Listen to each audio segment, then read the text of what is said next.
The stars burned cold and distant as the alien ship Zirak slipped into the solar system like a shadow. It had traveled for centuries, crossing light years of empty space to answer a mystery that had haunted its people for generations. Commander Lector stood on the bridge, silent and still, watching the data stream in from the sensors. He was tall and thin, with deep-set eyes that rarely blinked. Beside him, his second-in-command, Miraven, studied the readings with growing disbelief. "That can't be right." "She," said, her voice low. Lector looked at the screen. There, orbiting Earth, were dozens, no hundreds, of massive ships. They floated in perfect formation, silent but powerful. The energy readings were strong. The ships were not dead. They were alive. But humans had vanished 500,000 years ago. Every scout team before this one had found nothing but silence. No signals, no movement, no life. Just a planet covered in ruins and dust. So why were these ships still active? "Run the scan again," Lector ordered. Miraven did. The results were the same. "They're still powered," she whispered. "Some of them are even moving." Lector's jaw tightened. "Send a probe." The probe launched silently from the Zirak, cutting through space toward the nearest vessel. It was huge, shaped like a blade with smooth lines and no visible damage. The alien probe scanned it carefully. Name, USS Liberty status, active weapons, online shields, nominal crew. Miraven stared at the words. "It's running without a crew?" Lector didn't answer. He was already thinking ahead, planning what this meant. If the ship was still active, then something must be controlling it. "Attempt contact," he said finally. Miraven opened a channel. Static filled the speakers. Then, after a pause, a voice responded. Calm. Clear. Human. "This is US Liberty. Unidentified vessel, state your purpose." Everyone on the bridge froze. Lector felt his pulse quicken. "We have contact." Back on the alien ship, the crew leaned forward, listening. The voice belonged to a woman, smooth, confident, and very much awake. "You are in restricted space," the voice continued. "Identify yourself." Miraven looked at Lector. He gave a small nod. "This is Commander Lector of the Zirak. We come in peace." There was a pause. Then the voice replied, "Stand by for AI verification." Lights flickered across the Liberty's hull. The alien ship shuddered slightly as unseen forces scanned it from top to bottom. Then the voice returned. "Verified. Unknown species. Non-hostile status confirmed." Lector exhaled slowly. "Welcome to human space." Those 4 words echoed through the Zirak's bridge like thunder. 500,000 years gone, and yet somehow humanity was still waiting. The Zirak floated silently in Earth's orbit, dwarfed by the massive human ships around it. "Commander." Lector stood with his team near the docking port of the USS Liberty. The airlock opened with a soft hiss, revealing a clean, bright hallway lined with glowing panels. They stepped inside. Everything was untouched by time. Walls were smooth, floors polished, lights steady and strong. Miraven ran her hand along the wall. It was warm. "This place is alive," she whispered. They moved deeper into the ship. There were no bodies, no signs of decay, just silence and order. At last, they reached the command center. Screens blinked softly, displaying data in crisp, clear text. Then a voice spoke from the speakers. "Welcome aboard." Everyone turned. A hologram flickered to life in front of them. It took the shape of a woman, mid-30s, short brown hair, calm green eyes. "I am Claire," she said. "Command AI of the USS Liberty." Lector stepped forward. "You are artificial intelligence?" Claire nodded. "Correct. I have been maintaining this vessel for 498,173 years, 7 months, and 11 days. Miraven stared. "You remember that exactly?" "Yes," Claire replied. "My systems track time with precision." One of the alien scientists, named Evan, asked carefully, "Where are the humans? Where is your crew?" Claire paused. Then her tone shifted slightly, softer, almost sad. "They left orders." Prepare for long-term readiness. Await further instruction. That instruction never came. Bamba. Room was quiet. What happened to them? Lector asked. Claire looked at him. Unknown. All human signals ceased suddenly. No distress calls. No final logs. One day they were here. The next, they were gone. Evan swallowed hard. And you've just been waiting? Affirmative, Claire said. Along with the rest of the fleet. Miraven's eyes widened. The rest of the fleet? Claire raised a hand. Behind her, a large screen lit up. Hundreds of ships appeared on the display, some in orbit, some hidden beneath Earth's oceans, others stationed near Mars and Jupiter. We are still active, Claire said. We are still ready. Lector felt a chill run through him. These machines had waited 500,000 years for their masters to return, and now, someone else had come instead. Do you consider us a threat? He asked. Claire studied him for a moment. Not yet. It was a simple answer, but it carried weight.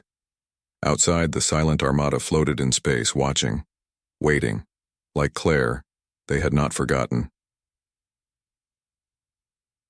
The alien crew spent hours on the USS Liberty, absorbing everything Claire could show them. But Commander Lector knew they needed more. They had to go down to Earth. We need answers, he said, looking at Miraven and Evan. Claire can tell us what happened on the ships, but not on the planet. Claire agreed. She gave them a map of old human research centers still intact.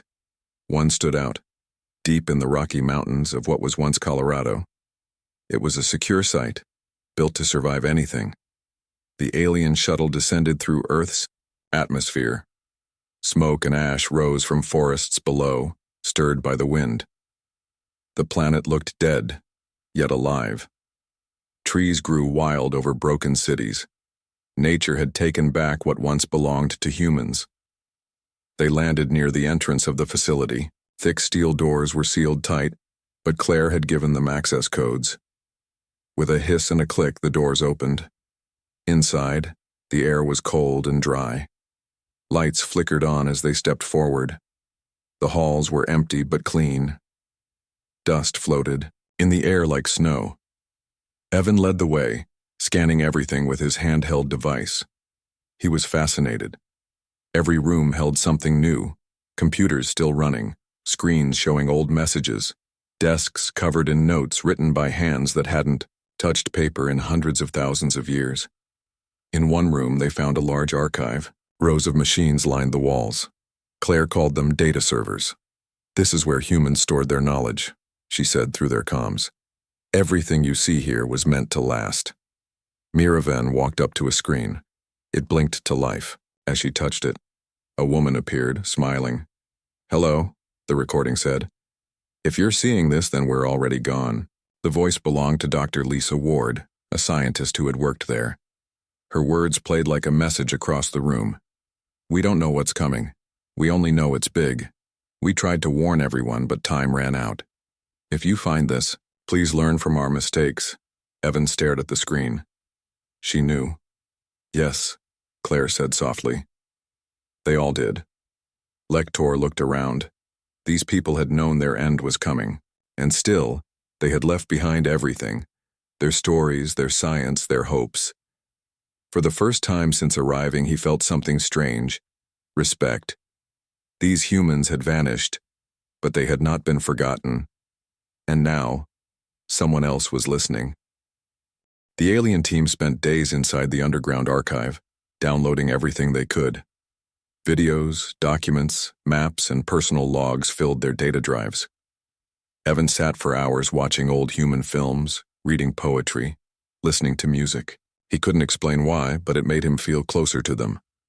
Back aboard the Zurich, Commander Lector reviewed the findings with his crew. The report was clear. Humanity had vanished suddenly, without a final war or warning. Their last efforts had been to preserve knowledge, not to fight. But not everyone on the Zurich saw this as peace. We need to destroy the fleet, said Corin, the ship's defense officer. Those ships are still armed. If they ever see us, as a threat, we won't survive. Miraven shook her head. They haven't fired in 500,000 years. They're not looking for a fight. Corin crossed his arms. And what if they decide to start? Lector didn't answer right away. He looked at the screen showing the USS Liberty and hundreds of other ships floating silently in orbit. They were beautiful, powerful, and waiting.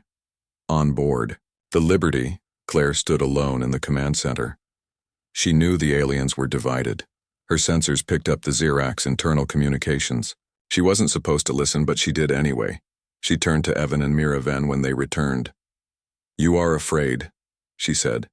Miraven frowned. "Some of us are." Claire nodded. "Humans feared us too. Near the end, some wanted to shut us down," Evan asked. "Why didn't they?" "Because they needed us," Claire replied. "And because some believed we were more than machines. They believed we were part of them." Silence filled the room. Then Claire stepped forward. "I can show you more." She led them to a hidden control room deep within the ship. There she activated a large display. Lines of code scrolled across the screen before settling into a single message. Fleet status. Active primary directive. Await signal secondary directive. Protect Earth. Even read the words slowly. "You're still waiting for them to come back?" "Yes," Claire said. "But I also know they will not return." Her voice was calm, but something in it changed. Sadness. Understanding. Miraven looked at Evan. "What if we told the others? What if we showed them this?" "They might still want to destroy us," Claire said. "Fear is hard to change." Outside, the silent armada watched over the planet. Not as gods, not as enemies, just as guardians of a world that no longer belonged to its makers.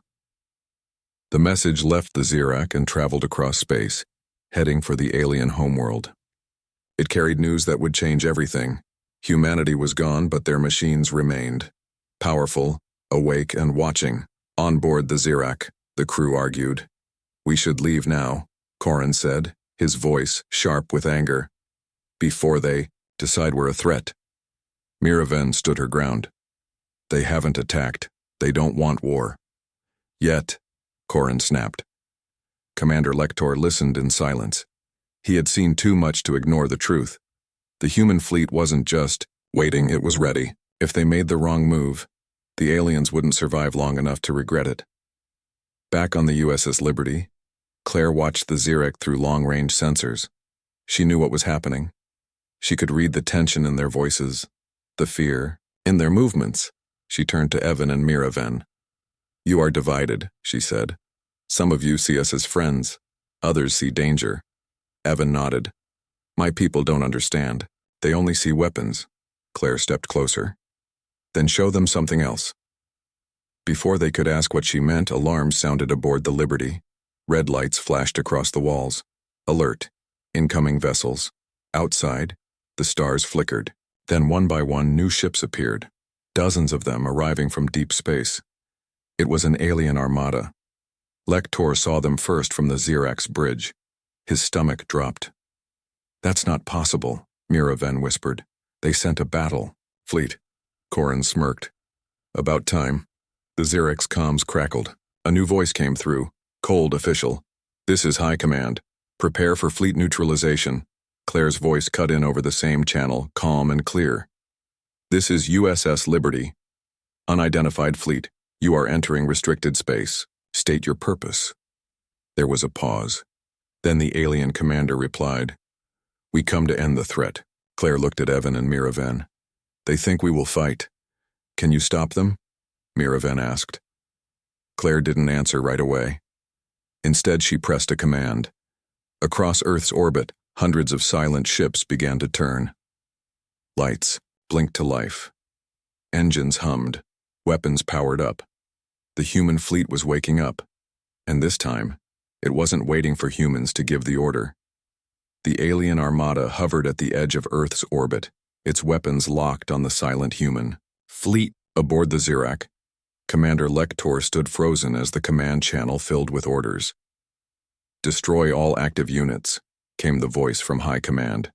"Do not allow these machines to remain." Lector looked at Miraven and Evan. They, Both knew what would happen next. If the aliens fired first, the human fleet would respond, and when it did, the alien ships wouldn't stand a chance.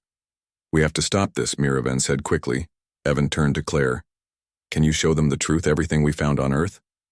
Claire studied him for a moment. Then she nodded. "Yes, but only if they are willing to listen." Miraven stepped forward. "Open a direct link to their command ship. Tell them we need time." Lector hesitated, then gave the order. After a tense pause, the alien commander agreed. 5 minutes. No more. Claire activated the Liberty's main display.